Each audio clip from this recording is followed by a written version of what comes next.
Hello everyone, a very warm welcome to my YouTube channel learners journey. Guys, आज का जो हमारा video है वो रिलेटेड रहेगा जो रीट ने 2018 में एग्ज़ाम कंडक्ट करवाया था। तो उस एग्ज़ामिनेशन में जो सीडीपी का आपका 30 मार्क्स का पार्ट आया था, तो उस पार्ट में कुछ एक क्या सॉल्यूशंस हो सकते हैं क्वेश्चन के, और उन सॉल्यूशन का एक्सप्लेनेशन क्या होगा। देखिए दोस्तों, हम लोग इस चैनल पे रीट से रिलेटेड न्यू सीरीज़ स्टार्ट कर रहे हैं, जिसमें कल का एक वीडियो हुआ था जिसके दौरान जो रीट से रिलेटेड सिलेबस है और जो एग्ज़ाम पैटर्न है उसको डिस्कस करवाया गया था। लेकिन जो आज का जो वीडियो है, यहाँ पे हम लोग पहले जो रीट की डिमांड क्या है, यानी कि किसी भी एग्ज़ाम को क्लियर करने के लिए हमें उसका एग्ज़ाम पैटर्न मालूम होना चाहिए, उसका सिलेबस मालूम होना चाहिए, और उस एग्ज़ाम पैटर्न की डिमांड क्या होती है वो मालूम होना चाहिए। तो हम लोग एक प्रॉपर सीरीज़ स्टार्ट करें, टॉपिक वाइज हम लोग स्टार्ट करेंगे। हालांकि 1 बाय 1 आपको सारे टॉपिक्स करवाए जाएंगे, लेकिन एक बार टॉपिक्स को स्टार्ट करवाने से पहले एक क्वेश्चन पेपर हम यहाँ पे सॉल्व कर लेते हैं। क्योंकि अगर आप लोग यहाँ पे एक क्वेश्चन पेपर जो सॉल्व करोगे, जैसे लेटेस्ट हुआ था 2018 में, उसके बाद में कोई एग्ज़ाम नहीं हुआ था, तो लेटेस्ट पैटर्न की डिमांड क्या है। मतलब कई बार लोग सोचते हैं कि रीट का पेपर बिल्कुल लड्डू है, तो लड्डू नहीं है। यहाँ पे आप लोग पैटर्न देखोगे, इसका स्टैंडर्ड देखोगे, और आपको खुद ही मालूम चल जाएगा कि बहुत ज़्यादा इजी नहीं है। ये एक स्टैंडर्ड पेपर आया था जिस पे कॉन्सेप्ट को ज़्यादा फोकस किया गया था। वो टाइम जा चुका है जिसमें बिल्कुल फैक्चुअल क्वेश्चंस पूछे जाते थे, जैसे किसी भी साइकोलॉजिस्ट का बर्थ कहाँ पे हुआ था या फिर कौन से सन में हुआ था। तो वो सारी चीज़ें एलिमिनेट हो चुकी हैं। अभी जो न्यू डिमांड है उसके अकॉर्डिंग कॉन्सेप्ट पे ज़्यादा फोकस किया जा रहा है।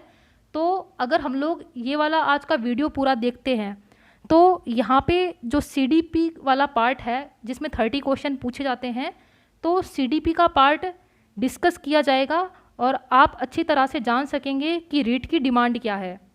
तो गाइस, चलिए स्टार्ट करते हैं। देखिए, आप कहीं से भी पेपर्स डाउनलोड कर लीजिए, प्रीवियस ईयर क्वेश्चन पेपर्स हैं वो, उनको आप लोग एनालिसिस कीजिए और उसके अकॉर्डिंग आपको मालूम चल जाएगा कि भाई किस हिसाब से क्वेश्चन पुटअप होते हैं और किस अकॉर्डिंग हमें तैयारी करनी है। तो आज का जो वीडियो है वो हम लोग स्टार्ट करते हैं। देखिए, चलिए स्टार्ट करते हैं।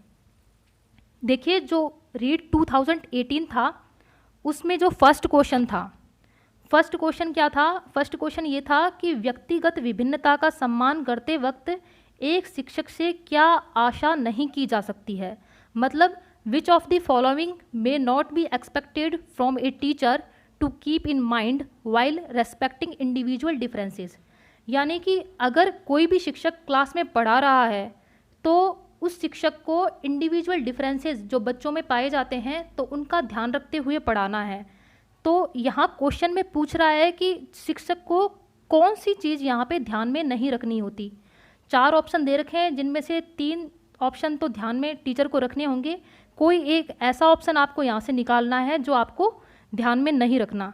जैसे देखिए, फर्स्ट ऑप्शन कहता है कि योग्यता अनुसार समूह में विभक्त करना, मतलब एबिलिटी ग्रुपिंग करना। सेकेंड ऑप्शन है पाठ्यचर्या को समायोजित करना, मतलब एडजस्टिंग द करिकुलम। थर्ड है बच्चों को स्वाध्याय के लिए छोड़ देना, मतलब बच्चों को सेल्फ स्टडी के लिए छोड़ देना। और फोर्थ है शिक्षण विधियों को समायोजित करना। तो यहाँ पे है कि जो इंडिविजुअल डिफरेंसेस हैं उनसे रिलेटेड आपको टीचिंग मेथड्स को एडजस्ट करना है। अगर कोई गिफ्टेड बच्चा है तो उसके लिए अलग टीचिंग मेथड, और या फिर कोई स्पेशली एबल्ड बच्चा है जैसे कि हियरिंग इम्पेयरमेंट वाला चाइल्ड है तो उसके लिए अलग से मेथड।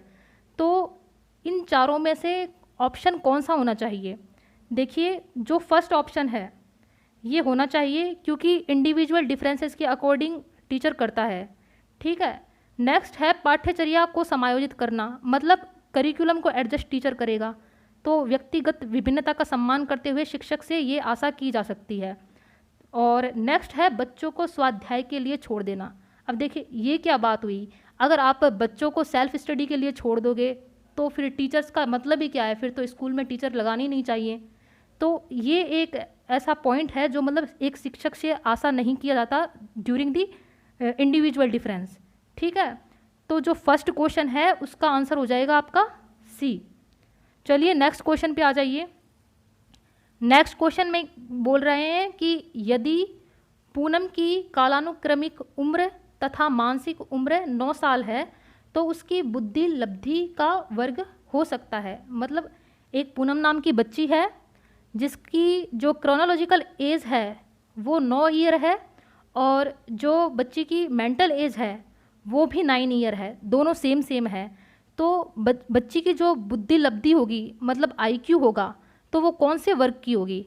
तो देखिए गाइज, हम लोग डायरेक्ट IQ निकालते हैं, उसमें फॉर्मूला होता है MA/CA, ठीक है, mental as upon chronological age into 100।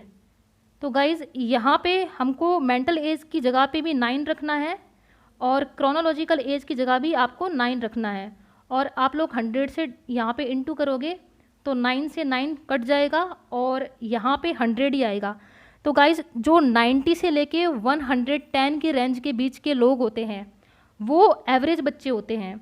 तो यहाँ पे फर्स्ट ऑप्शन था उत्कृष्ट यानी कि सुपीरियर, सेकंड था औसत से कम मतलब सब एवरेज, और थर्ड था एवरेज, और फोर्थ था प्रतिभावान मतलब जीनियस। तो 90 से 100 के बीच में अपना 100 आया था, तो यहाँ पे आंसर हो जाएगा आपका औसत, मतलब पूनम की जो बुद्धि लब्धि है वो औसत है। चलिए आ जाइए नेक्स्ट क्वेश्चन पे। देखिए नेक्स्ट क्वेश्चन में आपसे पूछ रखा है कि निम्नलिखित में से स्वलीनता के लक्षण क्या हैं। देखिए यहाँ पे स्वलीनता एक डिजीज़ होती है जिसे हम ऑटिज्म बोलते हैं। ये लर्निंग डिसेबिलिटी हम लोग कह सकते हैं कि कई बच्चों में पाई जाती है। तो जो ऑटिज्म के लक्षण हैं वो 4 ऑप्शन में से क्या हो सकते हैं? पहला ऑप्शन है कि कमज़ोर सामाजिक व्यवहार यानी कि पुअर सोशलाइजेशन। सेकंड है रूढ़िबद्ध व्यवहार यानी कि स्टीरियोटिपिक बिहेवियर। थर्ड है कमज़ोर संप्रेषण मतलब बच्चे का कम्युनिकेशन है वो पुअर है। और फोर्थ चीज़ है कि ऊपरी लिखित सभी। तो यहाँ पे आंसर क्या होएगा? देखिए जो ऑटिज्म डिसऑर्डर वाले बच्चे होते हैं उनमें ये सभी प्रॉब्लम होती है। ऑटिज्म वाले बच्चे ना तो वो समाज में अच्छी तरह से घुल मिल पाते हैं, तो उनमें कमज़ोर सामाजिक व्यवहार होएगा, ठीक है। दूसरी चीज़ क्या है? रूढ़िबद्ध व्यवहार मतलब स्टीरियोटिपिक बिहेवियर। स्टीरियोटिपिक बिहेवियर होता है ऐसा बिहेवियर जिसका कोई भी गोल नहीं है, कोई भी एम नहीं है, और बच्चा उसको बार बार रिपीट कर रहा है, ठीक है। तो ऑटिज्म वाले बच्चे में रूढ़िबद्ध व्यवहार भी होगा। और सी ऑप्शन है कमज़ोर संप्रेषण मतलब पुअर कम्युनिकेशन। ऑटिज्म वाला बच्चा पुअर कम्युनिकेशन स्किल भी उसमें पुअर ही होगी। तो गाइज जो ऑटिज्म डिसऑर्डर वाला बच्चा होता है उसमें फिजिकली डिसऑर्डर भी होते हैं, मेंटली डिसऑर्डर भी होते हैं, इमोशनल डिसऑर्डर भी होते हैं। तो सभी तरह के उसमें डिसऑर्डर पाए जाते हैं। तो यहाँ पे जो आपका आंसर होगा वो होगा ऑल ऑफ दी अबाव, ठीक है। चलिए आ जाइए नेक्स्ट क्वेश्चन पे। नेक्स्ट क्वेश्चन कहता है कि मात्रात्मक व्यक्तिगत क्षमता रूपी प्रक्रिया को क्या कहा जाता है? मतलब the process of an individual capacities quantitatively should be termed as. मतलब यहाँ पे पूछ रहा है कि जो मात्रात्मक व्यक्तिगत क्षमता है वो इनमें से कौन सी प्रक्रिया कहलाती है? तो फर्स्ट ऑप्शन है विकास यानी कि डेवलपमेंट, सेकंड है वृद्धि यानी ग्रोथ, थर्ड है संतुलन मतलब इक्विलिब्रियम, और फोर्थ है परिपक्वता मतलब मैचुरेशन। अब देखिए यहाँ पे क्या हो सकता है। देखिए गाइस जब भी मात्रात्मक की बात आ जाए मतलब 2 चीज़ें होती है, एक तो होती है क्वालिटेटिव और एक होती है क्वांटिटेटिव। जो क्वांटिटेटिव है वो है मात्रात्मक, ओके, और जो क्वालिटेटिव है वो है गुणात्मक। तो डेवलपमेंट और ग्रोथ, आपने 2 नाम सुने होंगे, साइकोलॉजी में आपने पढ़ा भी होगा कि जो ग्रोथ होता है वो छोटा पार्ट होता है डेवलपमेंट का। अगर साइज़ में इंक्रीज़ हो रहा है, वेट में इंक्रीज़ हो रहा है, तो वो क्या होएगा? ग्रोथ होएगा। और अगर बच्चा फिजिकली भी इंक्रीज़ हो रहा है, मेंटली भी इंक्रीज़ हो रहा है, और इमोशनली भी बच्चे की डेवलपमेंट अच्छा हो रहा है, तो वो सारा आ जाएगा डेवलपमेंट में। देखिए development qualitative as well as quantitative दोनों होता है, लेकिन जो ग्रोथ होती है आपकी वृद्धि वो सिर्फ क्वांटिटेटिव होती है। तो यहाँ पे सिर्फ आपको मात्रात्मक पूछा है, क्वांटिटेटिव, तो यहाँ पे इसका सिंपल सा आंसर बी हो जाएगा कि वृद्धि, ठीक है। आई होप आपको ये समझ में आया होगा देखिए गाइस, जो टॉपिक्स रीट वालों ने प्रोवाइड करवा रखे हैं सारे क्वेश्चन उसी में से आते हैं। जैसे ये फोर्थ वाला क्वेश्चन ग्रोथ एंड डेवलपमेंट का पार्ट हो गया, ठीक है। थर्ड वाला क्वेश्चन जो लर्निंग डिसेबिलिटीज़ हैं उनका पार्ट हो गया, ठीक है। सेकंड वाला क्वेश्चन ये भी आपका डेवलपमेंट का पार्ट हो गया, और जो फर्स्ट वाला क्वेश्चन है वो आपका इंडिविजुअल डिफरेंस का पार्ट हो गया। तो ये 4 क्वेश्चन हम लोगों ने अच्छी तरह से डिस्कस कर लिए हैं। आ जाइए नेक्स्ट क्वेश्चन पे, फिफ्थ क्वेश्चन। देखिए फिफ्थ क्वेश्चन में क्या पूछ रहा है कि किशोर अवस्था में एक बच्चे को उचित विकास हेतु माता पिता तथा शिक्षक निम्न कार्य कर सकते हैं। मतलब जब बच्चा एडोलेसेंट स्टेज में होता है तो उस टाइम पेरेंट्स और टीचर क्या क्या काम कर सकते हैं। तो देखिए पहला काम तो ये है कि लिंग शिक्षा का उचित ज्ञान देना, मतलब प्रॉपर जेंडर एजुकेशन बच्चे को प्रोवाइड करवाना। सही बात है, अगर बच्चा एडोलेसेंट में होएगा तो टीचर और पेरेंट्स दोनों बच्चों को प्रॉपर जेंडर एजुकेशन प्रोवाइड करवाएंगे, क्योंकि उस टाइम बच्चे में physically as well as mentally कई सारे चेंजेस होते हैं। तो उन चेंजेस के टाइम बच्चे में एक कॉन्फ्लिक्ट की सिचुएशन पैदा होती है। तो उस सिचुएशन को नॉर्मलाइज करने के लिए टीचर एज वेल एज जो पेरेंट्स हैं वो जेंडर एजुकेशन बच्चों को प्रोवाइड करवा सकते हैं। आ जाइए नेक्स्ट ऑप्शन पे, उचित वातावरण प्रदान करना। ठीक है, बच्चे को सूटेबल एनवायरनमेंट करवा सकते हैं, टीचर और पेरेंट दोनों को करवाना भी चाहिए। जब कॉन्फ्लिक्ट की सिचुएशन हो तो बच्चों को एक उचित वातावरण प्रोवाइड करवाना चाहिए। नेक्स्ट है परामर्श तथा मार्गदर्शन सेवा की व्यवस्था करना। देखिए अगर बच्चे को कहीं पे गाइडेंस और काउंसलिंग की ज़रूरत है तो पेरेंट्स और टीचर यहाँ पे प्रोवाइड करवा सकते हैं। तो ये तीनों ऑप्शंस ऐसे हैं जो टीचर और पेरेंट्स प्रोवाइड करवा सकते हैं। तो यहाँ पे ऑल ऑफ दी अबव आपका आंसर हो जाएगा। चलिए आ जाइए नेक्स्ट क्वेश्चन पे। नेक्स्ट क्वेश्चन कहता है कि निम्नलिखित में से कौन क्रियात्मक शोध से संबंधित नहीं है। मतलब ये एक्शन रिसर्च का क्वेश्चन आ गया आपका कि एक्शन रिसर्च से कौन सी चीज़ संबंधित नहीं है। देखिए आपने जब बीएड और की होगी तो आपने एक्शन रिसर्च के ऊपर एक फाइल बनाई होगी। तो एक्शन रिसर्च में हम लोग क्या करते हैं, कोई भी एक पर्टिकुलर प्रॉब्लम हमारे सामने होती है, उस प्रॉब्लम को हम लोग अच्छी तरह से ऑब्जर्व करते हैं, उसको एनालाइज करते हैं, उससे रिलेटेड डेटाज को अपन कलेक्ट करते हैं और फिर उसका कॉन्क्लूज़न निकालते हैं। तो ये एक्शन रिसर्च से संबंधित क्या चीज़ नहीं है यहाँ पे, तो उनके बारे में हमको देखना है। चलिए देखिए फर्स्ट अपना जो पॉइंट है वो कहता है कि क्रियात्मक शोध सिद्धांत निर्माण में सहायता करता है। आ जाइए नेक्स्ट पे। नेक्स्ट कहता है यह व्यवहारिक समस्याओं के समाधान में सहायक है। मतलब ये सॉल्व करता है किस चीज़ को, प्रैक्टिकल प्रॉब्लम्स को। तो ये तो सही बात है ना, क्योंकि जब हम लोग किसी स्कूल में जाते हैं वहाँ पे एक्शन रिसर्च करते हैं तो वहाँ पे एक प्रैक्टिकल प्रॉब्लम होती है हमारे सामने, ये बात सही है। नेक्स्ट बात पे आ जाइए, त्वरित चिंताजनक समस्या के ऊपर यह केंद्रित होता है। मतलब ये सेंटर्ड होता है किसी एक प्रॉब्लम के ऊपर, वहाँ पे एक इमीडिएट प्रॉब्लम होती है, उस प्रॉब्लम के ऊपर हमें फोकस करना होता है। बात तो ठीक कह रहा है। आ जाइए नेक्स्ट पे। नेक्स्ट है यह रचनात्मक प्रतिक्रिया देता है, जैसे उद्देश्य और प्रणाली में खुला परिवर्तन होना। मतलब offers formation feedback such that aims and methodology are open to variation. ठीक बात है, ये भी उद्देश्य और प्रणाली खुला परिवर्तन होना, वहाँ पे अपने कुछ एक पर्टिकुलर ऑब्जेक्टिव्स होते हैं उस प्रॉब्लम को सॉल्व करने के पीछे। क्योंकि देखिए कोई भी प्रॉब्लम को हम एक्शन रिसर्च में सॉल्व करते हैं तो हमारे कुछ एक एम्स होते हैं। हमें जैसे मान लीजिए किसी बच्चे के ऊपर एक्शन रिसर्च करना है, फॉर एग्जांपल हम उस बच्चे में कुछ एक बिहेवियरल चेंजेस चाहेंगे तो हमारे कुछ खुद के ऑब्जेक्टिव्स होंगे। तो ये बात भी सही है, लेकिन जो पहली बात है, जो पहला ऑप्शन है वो गलत हो जाएगा यहाँ पे, क्योंकि एक्शन रिसर्च कभी भी सिद्धांत निर्माण में सहायता नहीं करता। एक्शन रिसर्च आप वहाँ पे प्रॉब्लम सॉल्व कर रहे हो जाके, तो थ्योरी बिल्डिंग कैसे हो जाएगी आपकी। तो ये बात तो ठीक नहीं है। तो ये वाला क्वेश्चन इसका आंसर हो जाएगा ए, क्योंकि यहाँ पे हमें वो बताना है कि संबंधित नहीं है, नहीं वाला है, तो आंसर इसमें ए हो जाएगा। चलिए आ जाइए नेक्स्ट क्वेश्चन पे।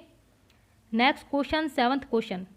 देखिए सेवंथ क्वेश्चन कहता है कि एक शिक्षक अपनी कक्षा में थॉर्नडाइक के सिद्धांत को लागू करने जा रहा है। ठीक है, तो निम्नलिखित में से क्या शिक्षक को लागू नहीं करना चाहिए। मतलब a teacher is going to apply the principle of Thorndike's theory in the classroom, what he और she should not apply from the following. मतलब थॉर्नडाइक की बातों को उनको ध्यान में रखना है, टीचर को, उनके प्रिंसिपल को ध्यान में रखना है, और उसे क्लास में जाके क्या नहीं करना है, तो वो वाला ऑप्शन यहाँ पे अपने को छांटना है। जैसे फॉर एग्जांपल उसने पहला काम किया, बच्चों को तैयार किया जाना चाहिए तथा उन्हें कार्य सीखने हेतु सही रूप से प्रेरित किया जाना चाहिए।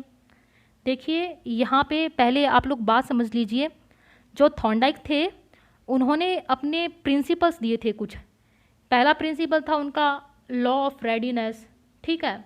दूसरा प्रिंसिपल था लॉ ऑफ प्रैक्टिस, ठीक है।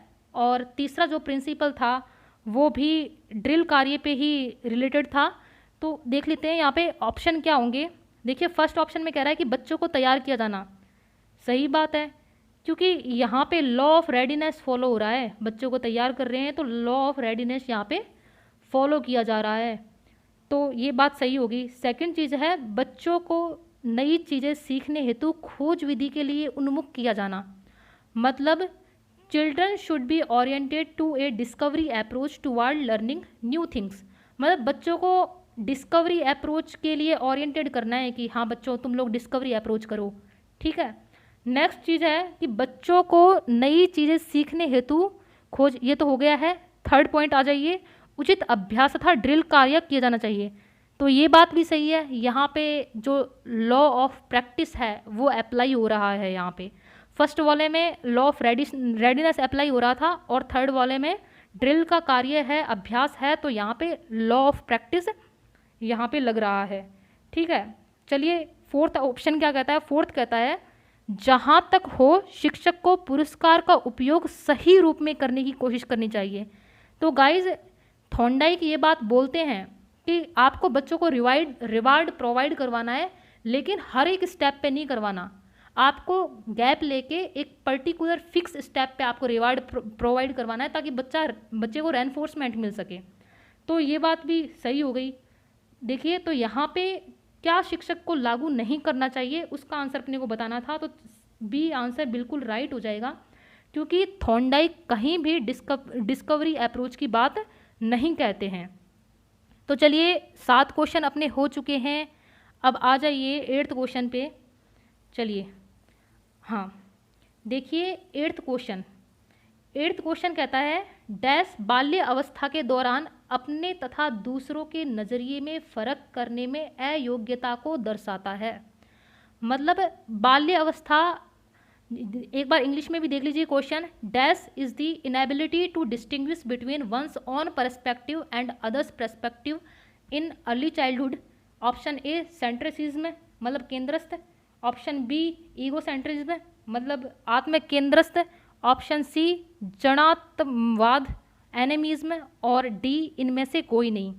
देखिए यहाँ पे क्वेश्चन पूछ रहा है कि बाल्य अवस्था है, जिसमें बाल्य अवस्था की बात आ गई है, जिसमें बच्चा खुद के नज़रिए में और दूसरों के नज़रिए में डिफरेंस नहीं कर पा रहा, मतलब वहाँ पे वो अयोग्य है, एबल नहीं है उस चीज़ के लिए। तो मतलब बच्चे का खुद का पर्सपेक्टिव अलग होता है, उसके देखने का नज़रिया अलग होता है, बड़ों का देखने का नज़रिया अलग होता है, लेकिन जो बाल्य अवस्था होती है उसमें बच्चे को ऐसा लगता है कि जो उसके सोचने का नज़रिया है उसी तरह से बड़े भी सोचते हैं, और बच्चा वहाँ पे सेंटर होता है, और बच्चे को ऐसा लगता है कि पूरा वर्ल्ड उसके चारों तरफ है। मतलब बच्चा अगर छोटी गाड़ी को चला के खिलौनों से खेल के अगर उन्हें जीवित समझता है तो बच्चे को ये चीज़ लगती है कि यार बड़े भी ऐसा ही समझते होंगे। तो बच्चों का वहाँ पे पर्सपेक्टिव अलग है, बड़ों का अलग है, तो उस जगह पे वो नज़रिए में डिफरेंस नहीं कर सकते।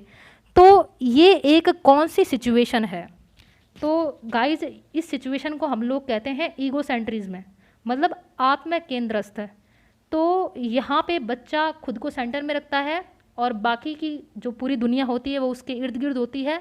बच्चे का खुद का पर्सपेक्टिव अलग होता है, लेकिन बच्चा यूँ समझता है कि जैसा वो सोचता है वैसा सारी दुनिया सोचती है, वैसे उसकी मम्मी सोचती है, वैसे उसके पापा सोचते हैं, ठीक है। यहाँ पे ए ऑप्शन क्यों नहीं होगा?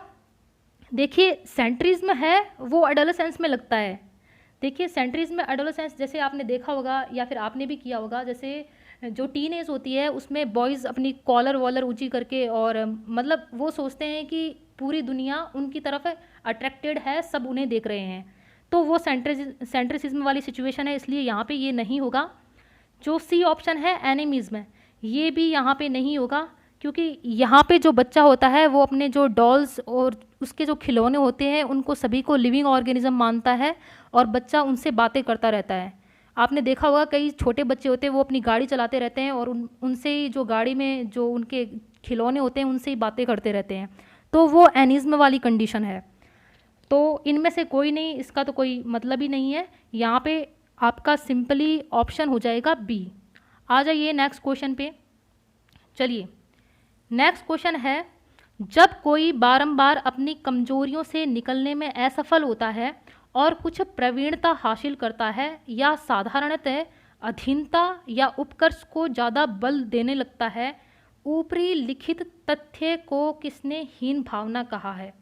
देखिए यहाँ पे क्वेश्चन है कि when someone fails repeatedly to overcome weaknesses and achieve some mastery or simply places excessive emphasis on some particular inferiority, who illustrate the above statement as inferiority complex? देखिए ये एक बात है, ये पूरा एक डायलॉग है जो किसी मतलब साइकोलॉजिस्ट ने बोला है।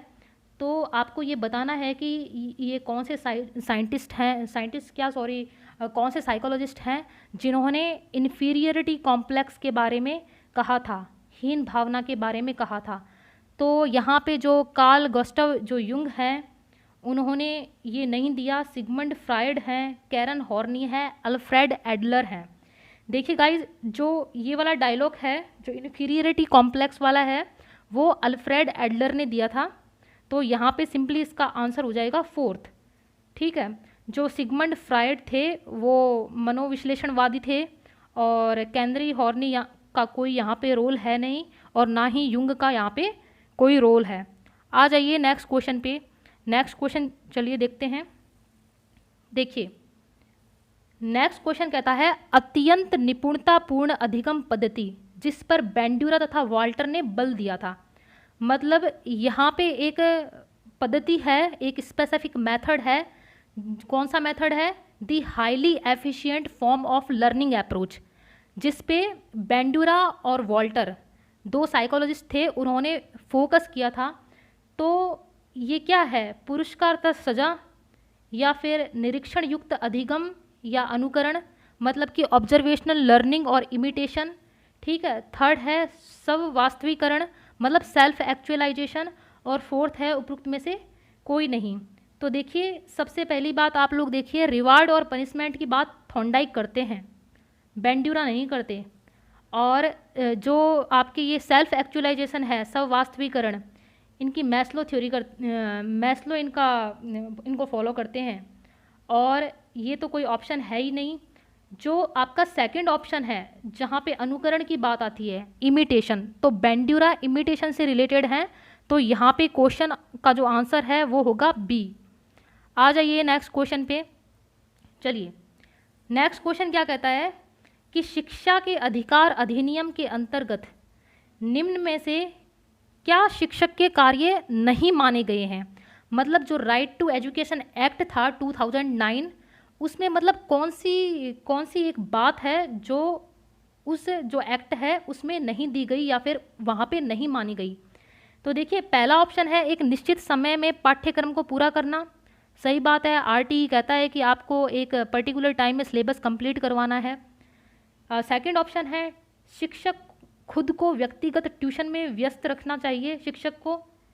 ये तो क्या बात हुई, ये तो मतलब बिल्कुल ही बेकार ऑप्शन। आ जाइए सी ऑप्शन पे। ये कहते हैं विद्यालय के लिए नियमितता बनाए रखना चाहिए तथा समय पर पाबंद होना चाहिए। बिल्कुल टीचर के ऊपर बिल्कुल लागू होती है ये चीज़। आ जाइए फोर्थ ऑप्शन पे। फोर्थ ऑप्शन कहता है कि हर बालक के अधिगम क्षमता को समझकर उसकी ज़रूरत के अनुसार उन्हें अतिरिक्त अनुबोध प्रदान करना चाहिए। मतलब आप सभी बच्चों की लर्निंग एबिलिटी को समझेंगे और इंडिविजुअल डिफरेंसेस के अकॉर्डिंग बच्चे को आप सप्लीमेंट इंस्ट्रक्शन प्रोवाइड करवाएंगे। तो ये बात बिल्कुल सही है, टीचर को हर बच्चे को ध्यान में रख के चलना चाहिए। तो यहाँ पे सीधा ऑप्शन आपका ये हो जाएगा, ट्यूशन का कहीं भी प्रावधान नहीं है। अगर आप ट्यूशन करवाते हो तो आरटीई एक्ट में एक सेक्शन सीधा दे रखा है जहाँ पे आपको ट्यूशन करवाओगे तो सीधा जाओगे जेल में। तो चलिए आ जाइए नेक्स्ट क्वेश्चन पे।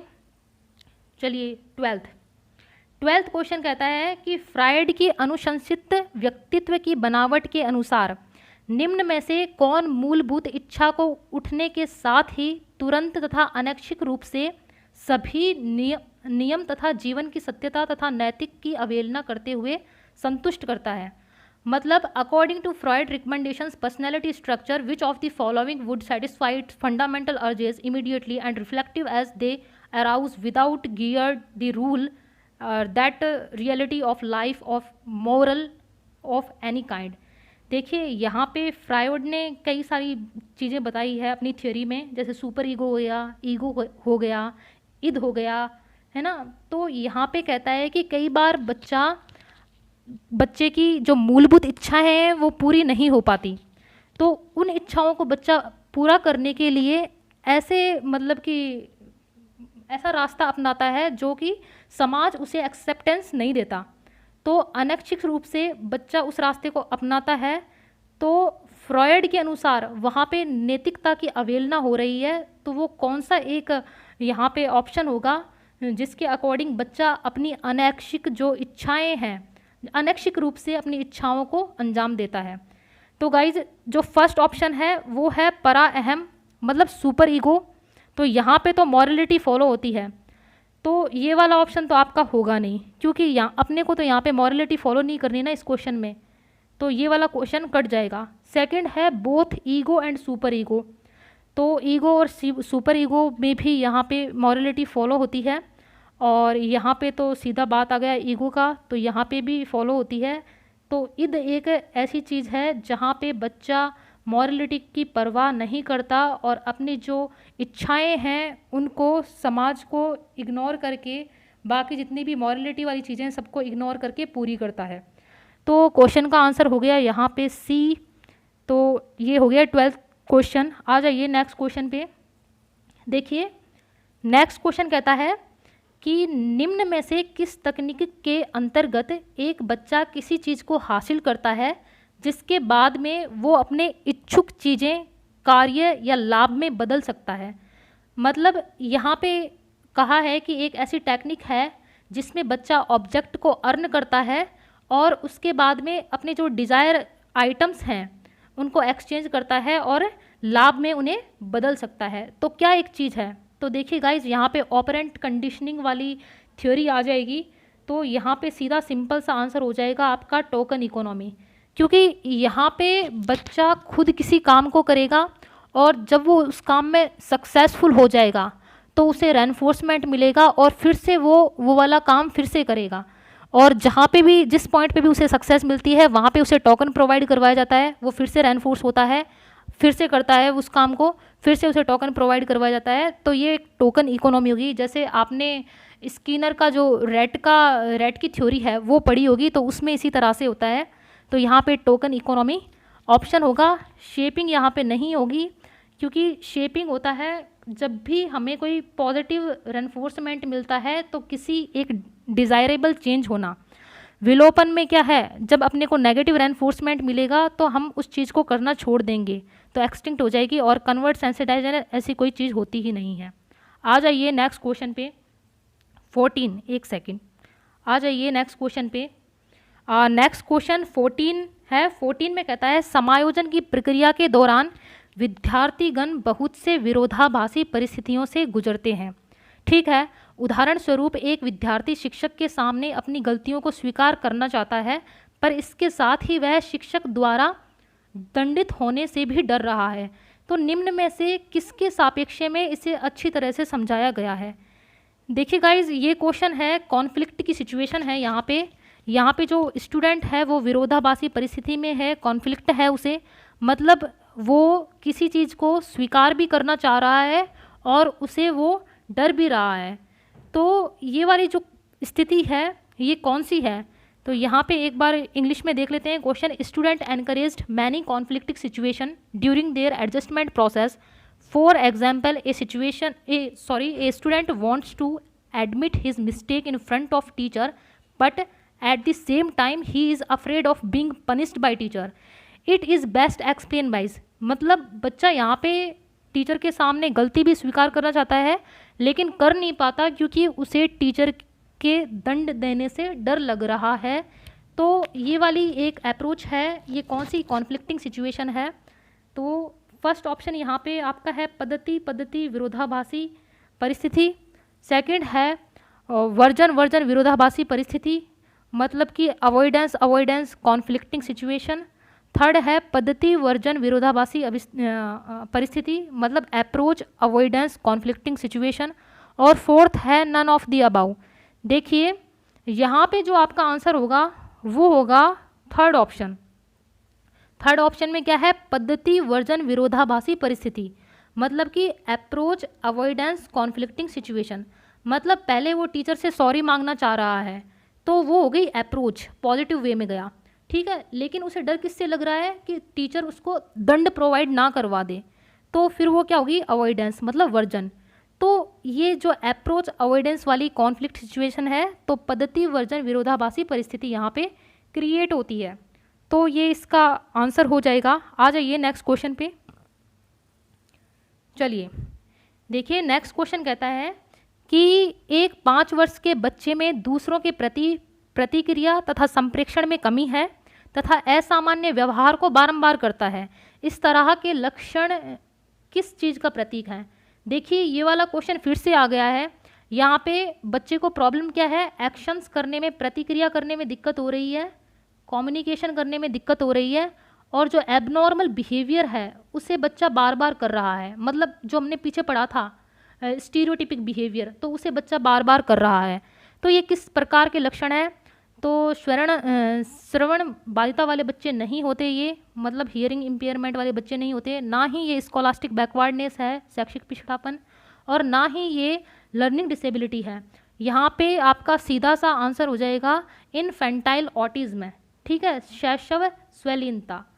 तो ये वाला क्वेश्चन ऑटिज्म हम पीछे भी डिस्कस कर चुके हैं, तो आई होप आपको समझ में आया होगा। आ जाइए नेक्स्ट क्वेश्चन पे। चलिए देखिए 16 क्वेश्चन क्या कहता है? 16 क्वेश्चन कहता है कि किशोरावस्था की ऐसी आदत जिसमें खुद को भूखे रखने की प्रवृत्ति होती है। मतलब एक बच्चा है, वो किशोरावस्था में उसकी आदत है कि वो खुद को, अपने आप को भूखी रखती है तथा यह ज़्यादा बालिकाओं में पाई जाती है। मतलब एक लड़की है, उसकी आदत है कि वो किशोरावस्था में अपने आप को भूखा रखती है। ऐसी अवस्था को क्या कहा जाता है?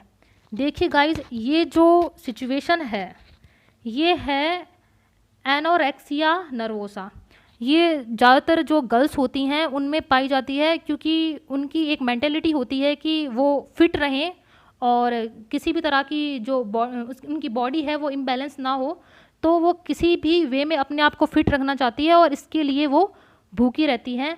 तो ये जो सिचुएशन है इसको हम लोग क्या कहेंगे? Anorexia nervosa. तो सिंपली इसका आंसर ये हो जाएगा। और जो डिलीरियम ट्रीमेंस क्यों नहीं होगा? ये मेंटल डिसऑर्डर है, ये नहीं होगा। स्वलीनता ऑटिज्म है, वो हमने पीछे डिस्कस कर ली, वो भी नहीं होगी। और डाउन सिंड्रोम ये एक जेनेटिक है, जेनेटिक प्रॉब्लम है, तो ये भी नहीं होगा यहाँ पे। आ जाइए नेक्स्ट क्वेश्चन पे। 17 क्या कहता है? 17 कहता है निम्न में से कौन सा शब्द दूरदर्शिता के लिए दिया गया है? मतलब which one of the following term refer to far sightedness, मतलब दूरदर्शिता। अब देखिए यहाँ पे आपको ऑप्शन दे रखे हैं, ऑप्टिक एट्रोफी, एस्टेग्मेटिज्म और हाइपरोपिया। ये यहाँ पे आपका हाइपरमेट्रोपिया होगा। और नेक्स्ट है रिफ्रैक्शन।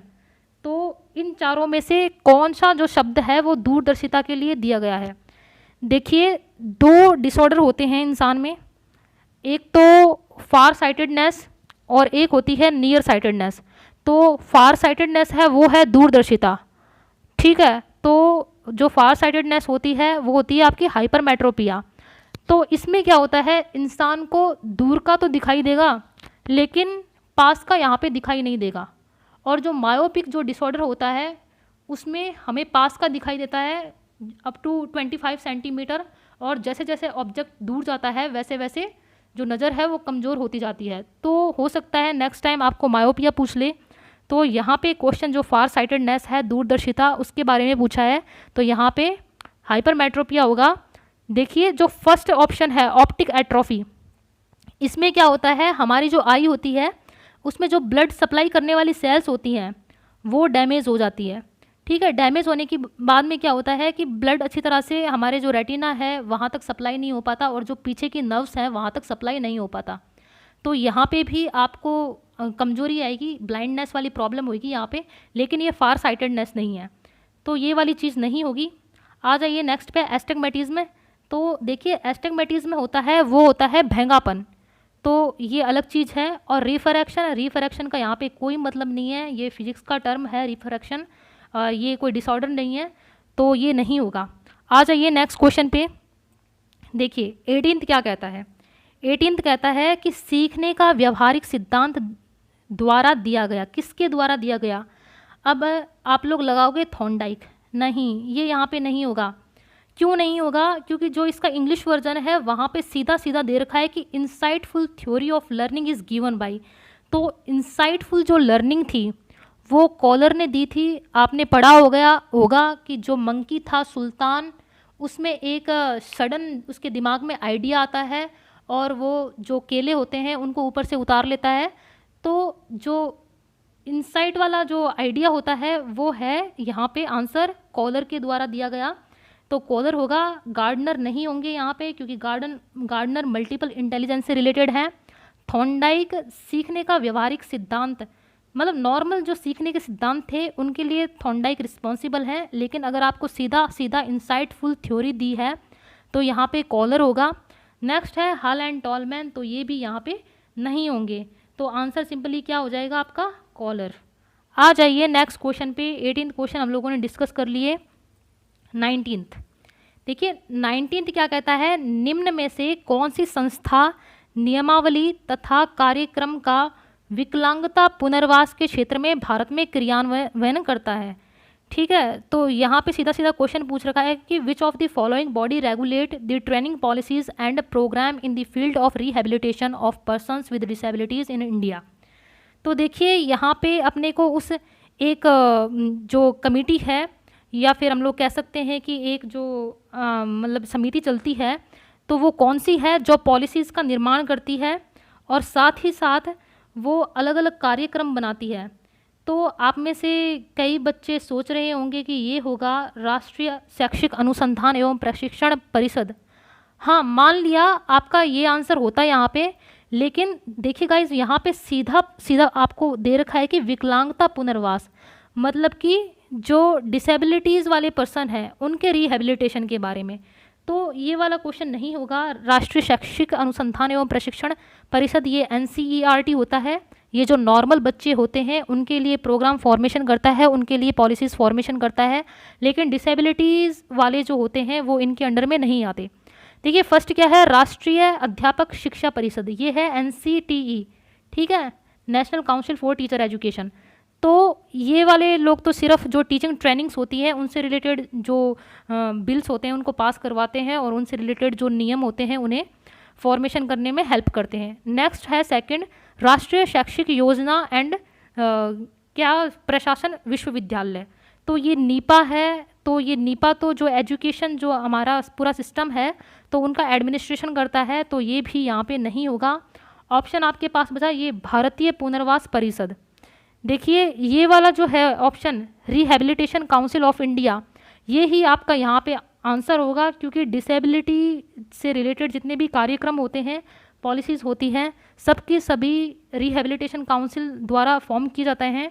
तो ये लोग यहाँ पे फॉर्म करते हैं। पहले तो केवल ये सिर्फ कार्यक्रम ही बनाते थे, लेकिन 1975 तक तो ये सिर्फ प्रोग्राम से मेडअप करते थे, लेकिन 75 के 20 ईयर बाद जस्ट 1995 में इन्होंने एक अलग से डिसेबिलिटी एक बिल पास करवाया, उसके अंतर्गत विकलांगता पुनर्वास का जो इम्प्लीमेंटेशन है उसकी बात कह रखी है। तो आई होप ये वाला क्वेश्चन आपको समझ में आया होगा। आ जाइए नेक्स्ट क्वेश्चन पे कि 20 क्या कहता है।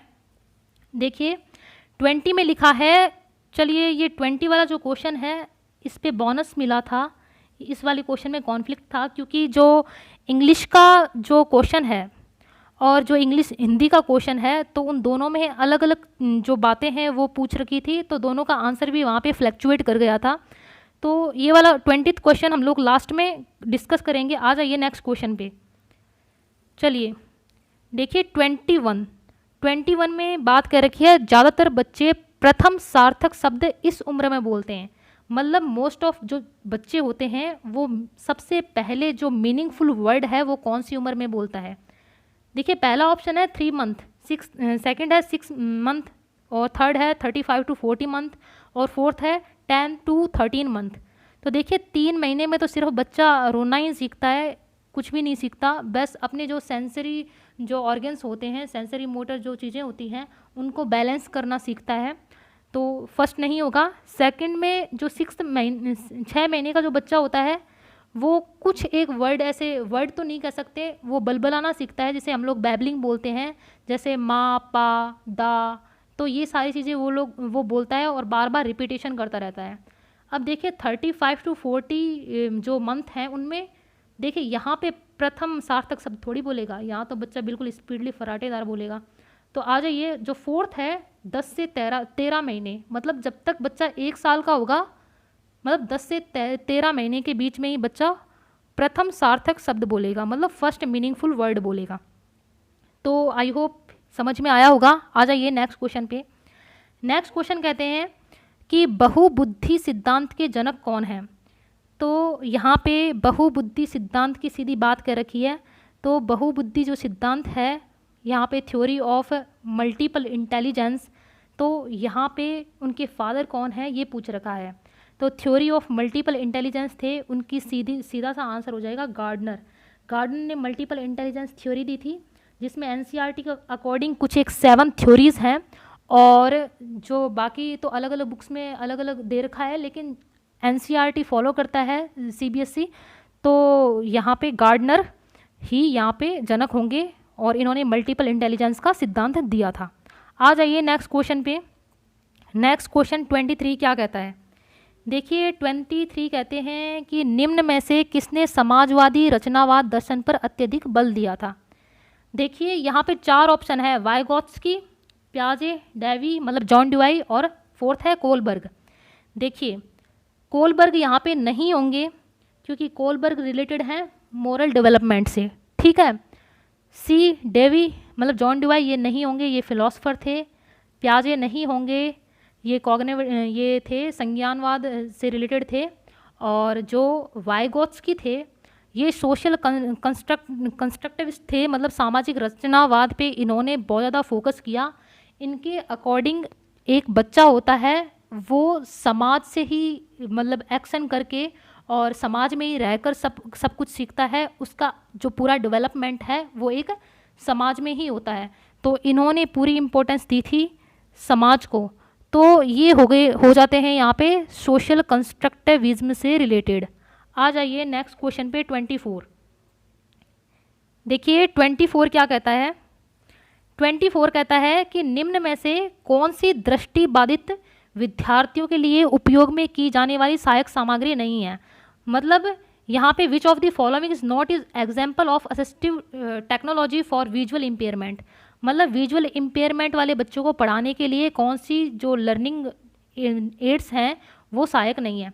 देखिए जो बड़े प्रिंट वाली किताबें होती हैं वो हेल्पफुल रहती हैं जो विजुअली इम्पेयर्ड बच्चे होते हैं उनके लिए। अब देखिए कैसे, अब ये तो ज़रूरी नहीं है ना कि सारे के सारे बच्चे 100% ब्लाइंड होंगे। हो सकता है किसी में पार्शियली ब्लाइंडनेस हो सकता है किसी में एवरेज हो, और हो सकता है किसी में टोटली ब्लाइंडनेस हो। तो जिनमें पार्शियली ब्लाइंडनेस है उनके लिए हम लोग इजीली बड़े प्रिंट की जो किताबें होती हैं वो प्रोवाइड करवाते हैं। जो सेकंड ऑप्शन है वो है विशालक कंप्यूटरीकृत किताबें, ठीक है, मैग्नीफाइड कंप्यूटरिंग बुक, ये भी हम लोग यहाँ पे यूज़ लेते हैं। थर्ड है वाणी विश्लेषक, मतलब जो बच्चे देख नहीं सकते तो वो सुन तो सकते हैं, तो वाणी विश्लेषक जो यहाँ पे चीज़ आती है, स्पीच सिंथेसाइज़र, तो ये भी यहाँ पे फॉलो की जाती है। लेकिन जो डी ऑप्शन है जैसे कि पाठ्य पुस्तक का अनुपूरक, तो सप्लीमेंट टू टेक्स्ट बुक, तो ये यहाँ पे फॉलो नहीं किया जाता। देखिए ये चीज़ तो नॉर्मल बच्चों के लिए होगी ना, तो यहाँ पे हमें सिर्फ एक ही चीज़ देखनी थी कि कौन सी फॉलो नहीं की जा सकती, तो डी वाला यहाँ पे राइट ऑप्शन हो जाएगा आपका। आ जाइए 25 पे। देखिए 25 क्या कहता है कि जो हियरिंग जो इम्पेयरमेंट वाली चीज़ है, जो श्रवण में विकृति है, वो किस चीज़ से मापी जाती है या फिर किस यूनिट में मापी जाती है, यूनिट की बात कर रखी है यहाँ पे। तो यहाँ पे जो हियरिंग से रिलेटेड जो चीज़ है वो सीधे सीधे आपका जाता है डेसिबल में। डेसिबल को ही यहाँ पे माना जाएगा आंसर, क्योंकि देखिए जो हर्ट्ज़ है वो रिलेटेड है साउंड से। यहाँ पे जो फ्रीक्वेंसी होती है उनको हर्ट्ज़ में हम लोग नोट डाउन करते हैं। जो वोट है वो है एनर्जी की यूनिट, मतलब ऊर्जा की। और जो पौंड है उसको हम वेट मेजरमेंट में काम कर लेते हैं, जैसे कि ब्रेन कितने पौंड का है। तो ये सारी चीज़ें नहीं होगी यहाँ पे, सिंपल सा आपका आंसर हो जाएगा डेसिबल। ठीक है, तो डेसिबल हो गया यहाँ पे आंसर। आ जाइए नेक्स्ट क्वेश्चन पे। देखिए जो नेक्स्ट क्वेश्चन है वो क्या कहता है। देखिए नेक्स्ट क्वेश्चन है, निम्नलिखित में से कौन सूक्ष्म चलन कौशल का उदाहरण है। देखिए सूक्ष्म चलन कौशल क्या होता है, फाइन मोटर स्किल्स। ठीक है, तो फाइन मोटर स्किल्स क्या होती हैं, मतलब मोटर स्किल्स होती हैं जो हमारे क्रिया से संबंधित हो। जैसे हम लोग कोई काम करते हैं तो उसमें कई कामों में बड़ी मसल्स यूज़ आती हैं और कई सारे कामों में छोटी मसल्स यूज़ आती हैं। तो जिन कामों में छोटी मसल्स यूज़ आती हैं उनको हम लोग बोलते हैं फाइन मोटर स्किल्स, और जिन कार्यों में बड़ी मसल्स यूज़ आती हैं उनको हम बोलते हैं ग्रॉस मोटर स्किल। ठीक है, तो यहाँ पे अपने को एग्जाम्पल किस चीज़ का बताना है, फाइन मोटर स्किल का। ठीक है, तो देखिए चढ़ना, तो चढ़ना क्या हो गया, चढ़ना तो ग्रॉस मोटर स्किल का एग्जाम्पल है, क्योंकि चढ़ेंगे तो किससे, पैरों से चढ़ेंगे। तो यहाँ पे पैरों की इतनी इतनी बड़ी बड़ी मसल्स काम आएंगी, तो ये आंसर नहीं होगा। सेकंड है कूदना, यहाँ भी पैरों की बड़ी बड़ी मसल्स काम में आ रही है, ये भी आंसर नहीं है। दौड़ना, यहाँ भी आपके लेग्स की मसल्स काम में आ रही है, ये भी नहीं होगा। लेकिन जो लिखना है उसमें आपकी जो छोटी मसल्स हैं, जैसे अंगुलियाँ हैं, तो अंगुलियों को पूरा एकदम फिक्स प्रपोजिशन में आप लोग लिखोगे, आपका फिक्स बैलेंस होना चाहिए। तो ये यहाँ पे सूक्ष्म चलन कौशल का एग्जाम्पल है, मतलब कि फाइन मोटर स्किल्स का। तो आंसर आपका सिंपली हो जाएगा डी, मतलब लिखना। आ जाइए नेक्स्ट क्वेश्चन पे 27। देखिए 27 क्या कहता है, 27 कहता है कि स्कीमा का मतलब क्या है। देखिए स्कीमा जो वर्ड है वो जीन प्याजे ने दिया था, और प्याजे ने अपनी 4 स्टेजेस दी थी, sensory motor, pre operational, concrete operational और ऑपरेशनल। 4 अपनी स्टेजेस उन्होंने दी थी, जिनमें उन्होंने जो सेंसरी मोटर है उसमें स्कीमा वर्ड का यूज़ किया था। बेसिकली जो स्कीमा वर्ड है वो बायोलॉजी का वर्ड है, ये साइकोलॉजी का वर्ड नहीं है। तो यहाँ पे आप लोग देख लीजिए कि स्कीमा का मतलब क्या है। फर्स्ट है खंडन क्रियाविधि, मतलब चंकिंग मैकेनिज्म। सेकंड है अधिगम विधि, मतलब लर्निंग टेक्निक्स। थर्ड है लंबे समय के यादाश्त में सूचना के संगठित पैकेट्स का एकत्रित होना, मतलब organized packets of information stored in the long memory. ठीक है, फोर्थ है शारीरिक प्रतिवाद क्रियाविधि, मतलब डिफेंस मैकेनिज्म ऑफ बॉडी। देखिए ये तो कोई चीज़ ही नहीं होती, जो फर्स्ट है और जो सेकंड है वो भी नहीं होगा। स्कीमाज आपके ब्रेन में छोटे छोटे पैकेट्स होते हैं, जो आपकी मेमोरी है वो उनको मेंटेन करके रखते हैं, और जैसे कोई नई इन्फॉर्मेशन आती है तो उसको माइंड में बिल्कुल छोटे छोटे पैकेट्स के रूप में स्टोर करके रखते हैं। तो ये स्कीमा क्या हो गया आपका, ऑर्गेनाइज पैकेट्स हैं किस चीज़ के, इन्फॉर्मेशन के, जो स्टोर रहते हैं किसमें, लॉन्ग टर्म जो आपके दिमाग की मेमोरी होती है उसमें। तो इसका सिंपली आंसर हो जाएगा सी। आ जाइए 28 पे। देखिए 28 जो क्वेश्चन है वो पूछता है कि सूचना प्रक्रमण सिद्धांत बुद्धि को विभिन्न आधारभूत कौशलों में विभक्त करने के लिए जाने। आ जाइए नेक्स्ट पे, एक सेकंड, जाते हैं, जिससे लोग सूचना प्राप्त करने, प्रक्रमण करने और तर्क देकर समस्या समाधान के लिए उपयोग करते हैं। इस तरह के सिद्धांत को प्रतिपादन करने हेतु श्रेष्ठ किसे माना गया है। मतलब क्वेश्चन पूछ रखा है कि जो इंफॉर्मेशन प्रोसेसिंग है, ठीक है, theory are known to break intelligence down into various basic skills. मतलब इंफॉर्मेशन प्रोसेस थ्योरी है जो किस चीज़ के लिए जानी जाती है, कि मतलब जो इंटेलिजेंस इंसान में होती है उसको छोटे छोटी जो बेसिक स्किल्स हैं उनके अंदर ब्रेक करने के लिए। ठीक है, तो यहाँ पे क्या करता है, जो इंसान होता है या फिर लोग होते हैं वो इन्फॉर्मेशन लेते हैं, उसे प्रोसेस करते हैं और उसके बाद में उसका रीज़न देखते हैं और उसके बाद में उस प्रॉब्लम को सॉल्व करते हैं। तो ये जो थ्योरी है पूरी इंफॉर्मेशन प्रोसेसिंग थ्योरी, ठीक है, तो ये थ्योरी किन से रिलेटेड है, तो यहाँ पे जो फर्स्ट ऑप्शन है वो दे रखा है जेरोम ब्रूनर, सेकंड है जीन पियाजे, थर्ड है जेपी गिलफर्ड और फोर्थ है रॉबर्ट स्टर्नबर्ग। तो देखिए गाइस, ये एक स्पेसिफिक थ्योरी है जो आपको मैं बाद में सीरीज़ जब करवाऊंगी तो ये सारे थ्योरीज हम लोग कवर करेंगे। लेकिन यहाँ पे आपको जैसे सीधा क्वेश्चन आया है तो आपको यहाँ पे सीधा आपको ध्यान में रखना है कि जो रॉबर्ट स्टर्नबर्ग थे उन्होंने ये वाली थ्योरी दी थी, और जो जेरोम ब्रूनर हैं वो जो रचनावाद से रिलेटेड हैं वो यहाँ पे नहीं होंगे आंसर, और जो जीन पियाजे हैं वो जो कंस्ट्रक्टिविज्म है उससे रिलेटेड हैं, ये भी नहीं होंगे, और जो गिलफोर्ड हैं वो भी यहाँ पे रिलेटेड नहीं होंगे क्योंकि उन्होंने इंटेलिजेंस का 3 डायमेंशनल मॉडल दिया था। यहाँ पे आपका जो आंसर होगा वो होगा रॉबर्ट स्टर्नबर्ग। ठीक है, तो स्टर्नबर्ग ने अपनी एक बुक लिखी थी और वहाँ पे एक स्पेसिफिक थियरी दी थी, तो उसे हम लोग बाद में डिस्कस करेंगे। आ जाइए नेक्स्ट क्वेश्चन पे। देखिए नेक्स्ट क्वेश्चन कहता है निम्न दिए गए आईक्यू स्तर में शिक्षणीय वर्ग को चुनें। देखिए शिक्षणीय वर्ग को चुनने वाला जो आईक्यू स्तर है वो अपने को यहाँ पे देखना है, मतलब select the educable group based on different level of IQ. तो यहाँ पे बेसिक आपको सीधा याद रखना है, जो 70 से 90 है वो आपका जो शिक्षणीय वर्ग होगा उनका आईक्यू स्तर होगा। आ जाइए नेक्स्ट क्वेश्चन पे, लास्ट क्वेश्चन है ये। देखिए अनुवांशिकता की इकाई क्या है? अनुवांशिकता मतलब हेरिडिटी, मतलब what is the unit of heredity. तो फर्स्ट ऑप्शन है क्रोमोसोम, सेकंड है निषेचित अंडा मतलब फर्टिलाइज्ड एग, थर्ड है जीन और फोर्थ है युग्मज मतलब जाइगोट। अब देखिए यहाँ पे अनुवांशिकता की जो इकाई होती है वो आप लोग क्रोमोसोम नहीं करोगे क्योंकि क्रोमोसोम सिर्फ ट्रांसफ़र का काम करता है, लेकिन जो यूनिट है वो आपकी क्या होगी? जीन होगी, क्योंकि हेरिडिटी की जो यूनिट होती है वो जीन होती है। जो जीन होते हैं वो छोटे छोटे क्रोमोसोम्स के ऊपर प्रेजेंट होते हैं और क्रोमोसोम उन्हें ट्रांसफ़र करता है जीन्स को एक जनरेशन से दूसरी जनरेशन में।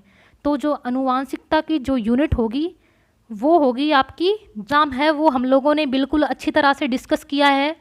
आई होप आपको समझ में आया होगा, और अगर आपको किसी भी तरह का डाउट है तो आप कमेंट सेक्शन में मुझे कमेंट करके और पूछ सकते हो। और ये जो पेपर है 2018 का सिलेबस के अंदर ही है। अब आपको एक बेसिक आइडिया हो गया होगा कि रीट लड्डू है नहीं, जैसा दिखता है वैसा है नहीं, थोड़ा स्टैंडर्ड इसका पेपर आता है और बिना तैयारी के ये नहीं होता क्रैक, आपको तैयारी इसमें करनी पड़ेगी।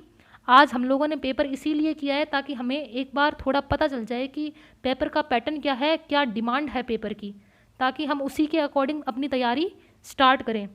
तो आई होप आपको ये सब कुछ समझ में आया होगा।